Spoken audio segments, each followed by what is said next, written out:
to poetry, you can have a look at style and use of language, figures of speech, tone, etc., etc. You can see, however, that I put a final line for the specificity of poetry. Of course, poetry has a number of dimensions that are specific to it. In particular, I encourage you to think about the structure of the poem. You know that division of poems into stanzas. How the lines are going to work as well is quite important. You can have lines that are the same length, the same number of feet. You can also have, different stanzas that have the same size, or that have different sizes. Sorry, I'm getting confused here. Yeah. So have a look at the structure of the poem and how this impacts why this was chosen as well. Again, this is all a question of interpreting whatever you find. Okay, so if you find a structure that is very regular, think about what this does. If the structure is extremely irregular, think about what this creates as well. Of course, what needs to be studied specifically in poetry is versification, that is the use of the verse form or metrical structure, and the use of meter. Okay, so I gave you a definition of meter. Meter is the arrangement of words in regularly measured, patterned, or rhythmic lines or verses. Je vous rappelle que la poésie en anglais, elle est basée sur les caractéristiques de la langue. C'est-à-dire que la poésie en français, elle a tendance à être basée sur des assonances, des allitérations et surtout des rimes. En anglais, les rimes sont beaucoup moins importantes traditionnellement dans la poésie, parce que la chose la plus importante dans la poésie en anglais, c'est le rythme. D'accord, le rythme qui fait partie de la structure en fait de la langue anglaise, et c'est souvent l'utilisation du rythme qui va vous donner la structure, qui va vous donner en fait l'équilibre d'un poème. Je sais, vous avez forcément fait de la prosodie avant, les troquets, les lignons, les... Ouais, un petit peu. Vous savez que normalement, en fait, en poésie anglaise, ce qu'on fait, c'est qu'on analyse les syllabes accentuées et inaccentuées. C'est ça qui nous crée en fait une forme de rythme. Donc en général, traditionnellement, on note les syllabes inaccentuées comme ça, les syllabes accentuées comme ça. C'est vrai qu'une partie de votre travail dans l'analyse d'un poème, c'est de regarder le rythme qui existe. Donc en fait, pour chaque ligne, il faut faire ça.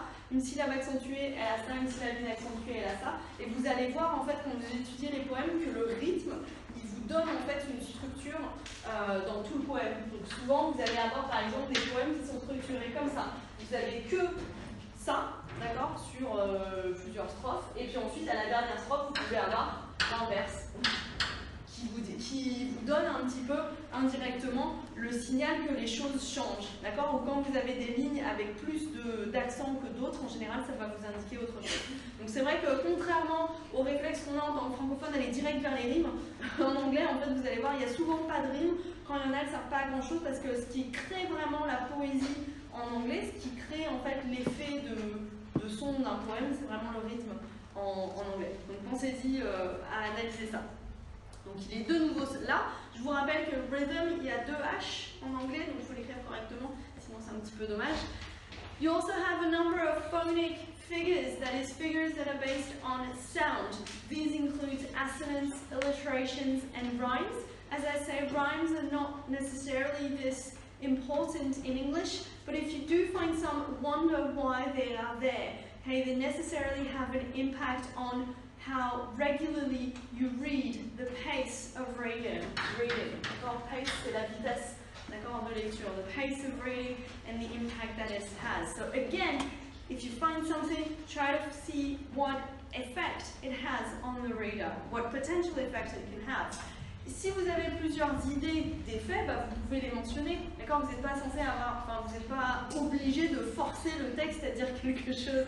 Donc vous pouvez dire, bah ça peut créer soit je sais pas, une lecture très lente, combinée à je ne sais trop quoi. Vous avez le droit de formuler des hypothèses aussi, d'expliquer que y a des choses qui sont pas forcément pardon, on peut pas forcément résoudre de manière aussi simple. Enjambment, c'est quoi ça? Same thing as in French. C'est quand il y a le début d'une phrase, tu viens faire à la fin, c'est pas, je peux dire. Ouais. Le début, à la fin de ligne, et la fin au début. Ouais, en fait, c'est quand vous avez une phrase en gros qui est partagée entre deux vers. C'est à peu près ça, d'accord? Donc vous avez en fait la lecture qui s'arrête, enfin, vous ne pouvez pas vous arrêter à la fin d'un vers, vous êtes obligé de suivre le vers suivant pour avoir la fin, d'accord? Donc ça, en général, ça vous force, ça peut avoir plusieurs effets. Des fois, ça peut avoir des effets de forcer la fluidité en fait du roman, c'est-à-dire de ne pas s'arrêter à chaque vers comme ça, parce que souvent on a un peu tendance à lire comme ça de manière mécanique. Donc ça vous force à avoir une lecture plus fluide. Sinon, il y a des écrivains qui sont très intelligents avec ça, qui en fait s'arrête à un tel mot au moment de la fin du vers et ensuite il vous rajoute un autre mot qui change le sens de la phrase au début du vers suivant. Je sais pas, si vous êtes curieux, vous pouvez aller lire Brathwaite. Lui, il fait bien ça. Il faut du courage pour lire Brathwaite, mais vous pouvez lire. Il aime bien les romans. Et caribéen, Barbary. The final thing I wanted to mention is the fact that you do need to analyze narrative in poetry. Okay, this is often something that we don't really think about doing, in particular when you've got a poem with an author that uses the word I. We just take it for granted that it's the author speaking. In fact, when an author is using the word I, this should actually be considered to be a projection of their persona. Okay, so not to consider that this is the author, it's still the author creating a fictional world and projecting themselves or a narrator into that situation. So I understand that this might have sounded a bit weird, so you can see some of this in this document. You've got document 15, it's on page 47. You can see this document is about narrative in poetry. And you can see in particular, we'll read it together, that on line 11 they tell you that narrative in poetry includes 3 major types of poems. So you can see that one major type of poem that we can identify our continuous narrative poem. Under this they mention the epic tradition, secondary literary epics, medieval and Renaissance verse romances, novels in verse, narrative autobiographies in verse. Okay, so you've got some poems that are basically continuous narrative poems that basically tell you a story. What I'm interested in is this. In these poems, you've got, là je lis ce qui est là, most, if not all, of the classic issues of narratology arise in these poems, including orality, fictionality, also an audience, narrator and narratee, monologism and dialogism, diegesis and mimesis, the story, discourse, distinction, exposition and description, episode and digression, embedding, multi-plot narrative, characterization, etc. Now I'm sure there are lots of complicated words in this. What you need to keep in mind is the fact that you do have a narrative situation in poems, especially in poems that have continuous narrative, that are described as continuous narrative poems. You need to analyze characterization, you need to analyze narrator, you need to analyze audience. So in particular, you can see, you can see here the issue of the narrator, the issue, on va pas parler de ça, ce sera plus simple, here the issue of exposition and description, the opposition between exposition and description. In a description, you're being told what exists, in an exposition, you're being shown what exists. D'accord? C'est-à-dire que si je vous décris un personnage, je peux vous dire « Ah, Elisabeth était très timide » ou alors je peux vous mettre un dialogue où on voit que Elisabeth est très timide. D'accord? Donc si je vois, si on me montre par des actions que tel personnage est comme ça s'appelle exposition. Si par contre je le décris en termes simples, d'accord? Elisabeth était timide. Là, vous avez de la description. D'accord? Donc il faut aussi réfléchir à ce genre de dynamique dans un poème. Embedding. This refers to when you've got framed and framing narratives. Do Brathwaite.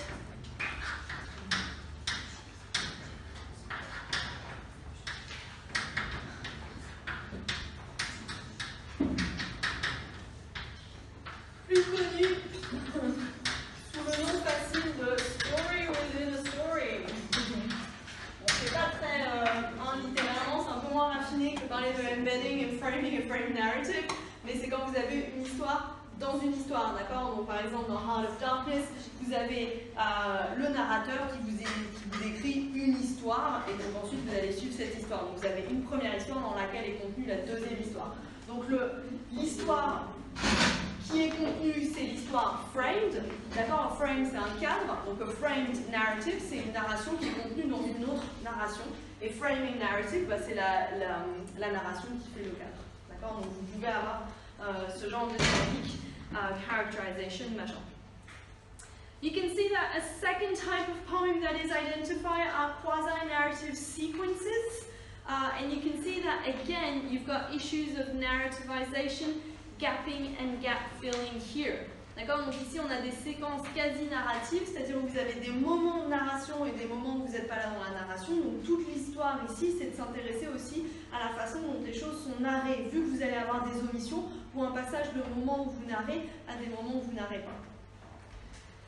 Ce qui m'intéresse surtout, c'est ça, parce que ça s'applique beaucoup à Woolf. D'accord? When you have implicit narrative situations, in particular in lyric poems, okay? You can see, c'est ça, vous l'écrivez, vous l'imprimez en gros, vous le mettez dans votre toilette, d'accord? Vous lisez tous les jours. You can see here, a lyric poem typically projects a persona who utters the poem, a lyric I, and or an experiencer who undergoes the experience evoked by it, and it typically implies a narrative situation for the act of utterance and or experience. Okay, so in a lyric poem, most of the time you're going to have a poem narrated with, in the first person with the word I. You have to consider that this is the creation of the narrator. C'est pas Judith Wright qui vous parle directement quand elle dit I dans ses poèmes, c'est Judith Wright qui crée quelque part un personnage, qui projette sa propre personnalité dans ce personnage-là. D'accord? Donc il faut vraiment continuer à faire la différence entre narrateur et auteur. Même si ça a l'air d'être ça, c'est exactement la même chose, c'est une situation qui est quand même fictionnelle. En tout cas, qui est une situation, si vous voulez, qui est mise en scène. Yes. Okay. And then the other thing I just wanted to underline is just this word here, the fact that you have to think about world building in poetry. Pourquoi est-ce que j'insiste là-dessus? La poésie, souvent, alors il y a plein de types de poésie, hein, vous trouvez tout n'importe quoi dans la poésie, mais souvent la poésie c'est très évocateur.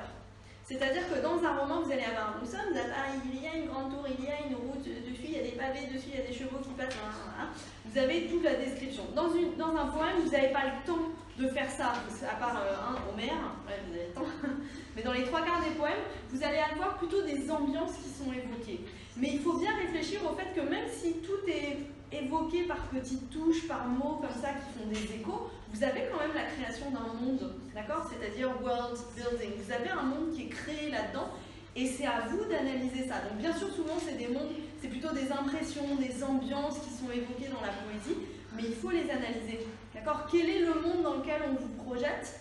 Qu'est-ce que vous savez de ce monde? Si vous savez rien, pourquoi est-ce qu'on vous dit rien dessus? Qu'est-ce que ça crée? D'accord? La poésie, c'est beaucoup là pour générer de l'émotion et c'est à travers un petit peu le vague et la dimension évocatrice que ces émotions, elles sont générées aussi. Ça va? Any questions about this? No? Well, I propose that we finally have a look at a poem after all this talk about poems. I want to speak about the first poem here of Judith Wright. As you can see, it's on page 41, document 14, so Bora Ring.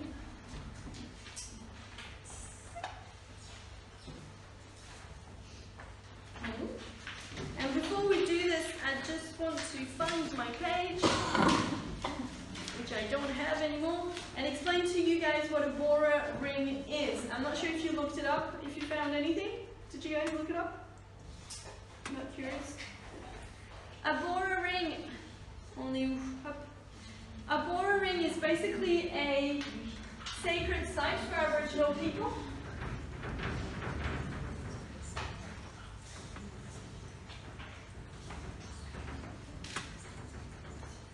It's a site that is used for sacred ceremonies and sacred performances, and usually it's a site. So it really depends on the area, but it's usually a site that is made of concentric circles. Okay, so you'll have a site like this where you've got several concentric circles.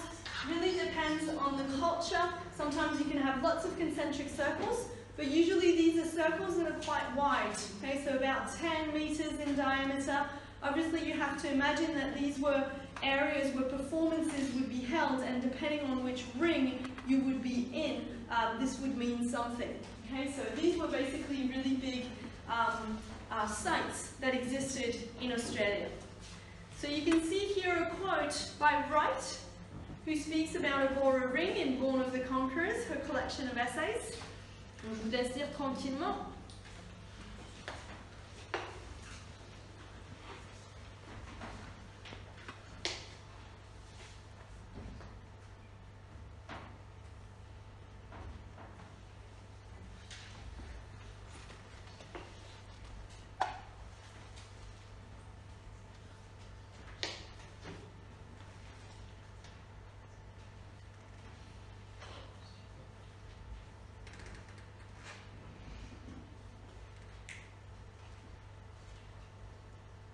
So you can see some of her inspiration for writing Bora Ring, and I got you here just a couple of photos. As you can see here, you can see a Bora Ring that is realized with stones, but most of the Bora Rings in Australia, I'm not sure if you can see here, but you can see from the grass and how it's burnt basically and where it's regrown that you can see the concentric circles. So they're very discrete, in a way, remnants of Aboriginal Australia. As you can see, Judith Wright mentions that in the Bora paddock, the Bora Ring had actually been ploughed. Comment ils avaient, comment ça s'appelle ça? Ploughed over it. There we are. Is that a question? Yeah, I had a question. Why should it be a ring? I mean, ring shape or circle shape. Why not, square? I don't know. I thought you know. I'd say they're just basically sacred sites. And if you have a look at Aboriginal paintings, a lot of the sacred areas are represented through concentric circles. I thought there was some historical thing behind it. Honestly, I wouldn't know. These are very old sort of traditions, but I think the idea is to concentrate power, and you sort of attract forces by the concentration of the rings onto that central point. And I think after that, there's a lot of codification as to who's supposed to go into what ring. But honestly, I cannot tell you more than that. Alright. So what I'm going to ask you to do, obviously Bora Ring was written in 1946, so we are at a time when Aborigines were discriminated. And you can see that Wright is writing basically against the grain here by referring to the presence of Aboriginal people writing about that Bora Ring. So you can see that the context is quite different to that of the Secret River, where, in the history wars it's pretty much established that yes, there has been violence against Aborigines. At this time, this was something that was part of the Great Australian Silence, okay, not mentioning, not talking about this problematic history. So what I'm going to ask you to do, c'est les points combien, je sais plus. Aha. 36, is to work on using the table. Think about the structure of the extract and think about narration. D'accord? Je vous laisse relire ça. Essayez de réfléchir à la structure, essayez de réfléchir à la narration. Si vous avez le temps, vous pouvez regarder la suite du tableau, vous n'aurez rien à faire à la maison. Mais ensemble, on va faire la structure et narrative technique and vocalization.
look just at the first point, the structure of the extract of the poem.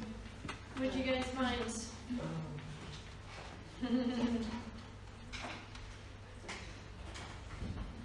What did you notice about the structure of this? It's first stanza of 3 verse. There's no rhyming in it. Because Yes. dance, first, no rhyme. Okay. Yep. Okay. No, not rhyme. No rhymes to play with. It's a free line. It's a free verse. Yep. Yes. Yes. It can work. Just for the structure or for the other part too? For the structure. We just found this. Okay. What else? What did you guys see? So we've got 4 stanzas. As you said, no rhymes to work on. So that's too bad. Pretty. We got 4 quadrants. Yep. So it's very regular, and it could occur to measure the circle. Okay. Anyway, with the idea of a repeating cycle. Okay. All right. Yep. Definitely. I guess it was important to see that you've got a very regular structure. As you can see, you've got 4 stanzas with 4 lines in each. What else did you guys find for structure?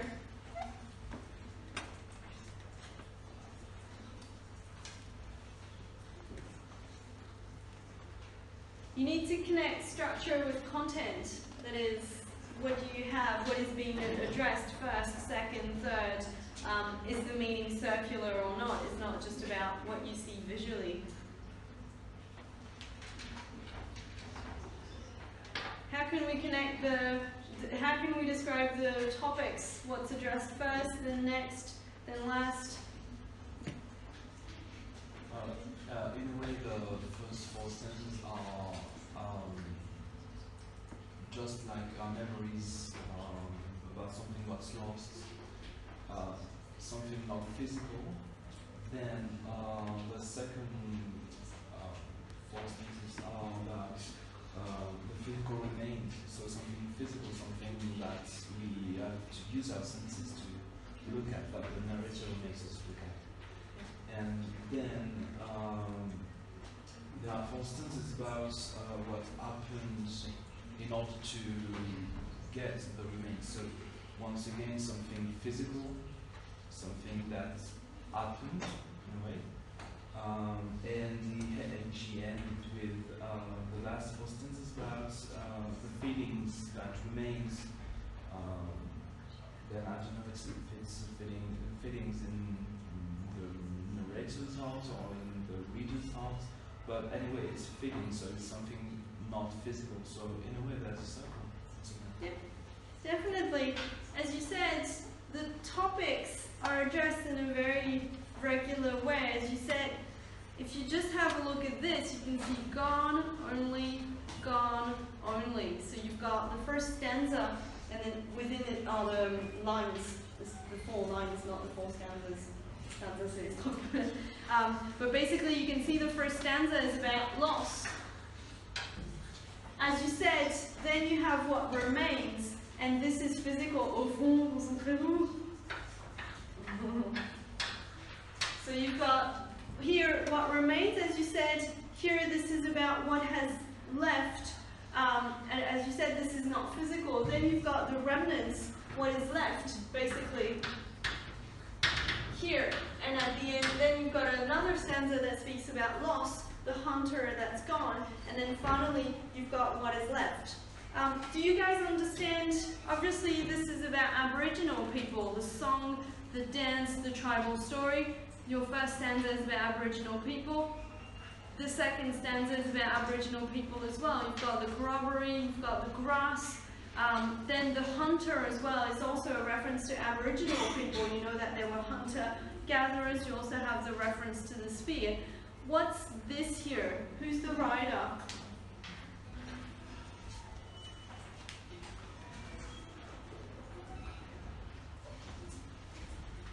Who does that refer to? It doesn't have to be someone, but what can we gather from that person?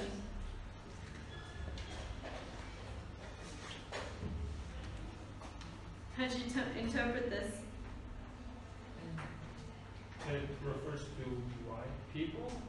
Yeah, pretty much. Because it says that they are staying in the shadow, they don't say anything about what is happening to the Aborigines. Yeah, well, I think the main clue is about riding. Obviously, Aboriginal people did not ride horses traditionally. So the fact that you've got a rider here and the fact that you've got opposition here, gone, what's left, gone, what's left. So you can see that the first three stanzas are about Aboriginal people. The final stanza actually introduces settlers or white people. Okay, and here you know that because this is a rider, so obviously this refers to a white person. We'll speak next week about what the reference to Cain actually means. I'm not sure if you guys are familiar with that reference. But you can see that in the structure, you've got a very clear structure. What has gone, what is left, what has gone, what is left. You've got first Aboriginal people, and then you've got the settlers. So in a way, you've got the very structure that follows history as well, and what's happened in history, the arrival of the settler, and she leaves you with the idea that basically the only things that are left after all this are the grass and the rider's heart with his fear, you know, the fear is all this Cain. So you can see that this is structured like this. So you can see, if we summarize, you can see Aboriginal people gone, nature's left. Aboriginal people gone, settlers left. Okay, so this is basically, well, je simplifie, hein? This is basically what the poem does. I'm not sure if you noticed as well, this is when you need to start counting the lines. But I'm not sure if you saw, all of the final lines actually have exactly the same number of syllables. They all have 6 syllables. Lost in an alien tale, murmur a broken chant, the nomad feet are still, the fear is all this Cain. For the rest, for the first line of each stanza, you've got between 6 and 7 syllables, and here you've got between 10 and 11 syllables. Okay, so there is a form of stability. You always have an opening 6 or 7 syllable line, then 10 or 11 syllables, and you always have at the end of each stanza the same number of syllables. This is a way of bringing a pattern, and I'm not sure if you noticed, but when I read this, I read it in a really quiet, really slow way. There's something in the poem, in the alliterations, the choice of words, and the choice of rhythm that forces you to read really slowly. You can't just go reading this in a really fast, excited way. There's something about it that forces you to do that, and this is based on rhythm. Okay, it's also based about the alternation, the topic as well, of course, the words that are chosen, the alliterations. So this is something that you guys need to analyze. Okay, so in particular, you can see that these lines that are always 6 syllables long bring a sense of resolution because they're so stable, so recurrent. This actually allows you, if you were listening to it, you would know when you get to the end of a stanza, because this is where you've got the syntax as well that is there. Vous avez vu que, à part ici, vous avez un deuxième point, chaque strophe correspond à une phrase en fait. D'accord? C'est-à-dire que vous avez la conclusion qui est amenée par ça, le fait que vous avez à chaque fois un rythme de 6 syllabes, et aussi le fait que vous avez à chaque fois la fin d'une phrase. D'accord? Donc il faut bien avoir en tête que ces choses-là, elles sont construites. D'accord? Et c'est à vous d'aller chercher comment elles sont construites. Donc pour le poème, c'est vraiment du travail minutieux, hein. Il faut aller compter les syllabes, etc. Il faut aller regarder le rôle du rythme. Idéalement, il faut aussi même, quand vous comptez les syllabes, aller regarder qu'est-ce qui est accentué, inaccentué. C'est pas que une question du nombre de syllabes, c'est aussi une question de l'alternance des accents. Ça va? Alright, let's not do narrative situation. This way we won't have to hurry. Je vous propose de vous donner vos devoirs. Écoutez, alors, pour vos devoirs, je vous demande de faire 2 choses.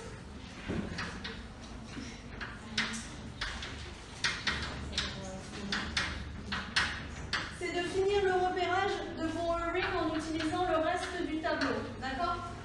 Donc là, on est au point 4.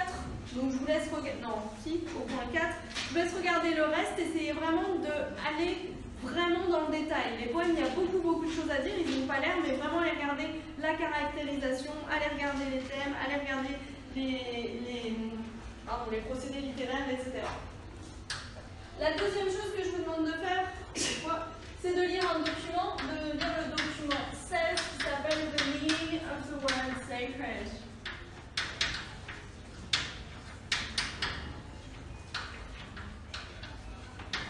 y a un essai rédigé par Julius Wright. Point. Voilà. Donc ça, c'est vos devoirs pour la rentrée. Donc pensez bien à vraiment pousser l'analyse, essayez de repérer le plus de choses que vous pouvez, réfléchir aussi en termes d'impact.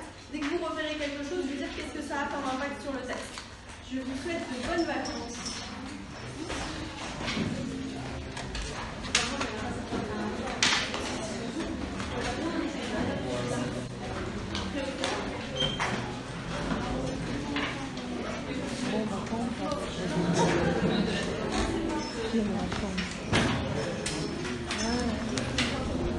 On a beaucoup de choses à faire.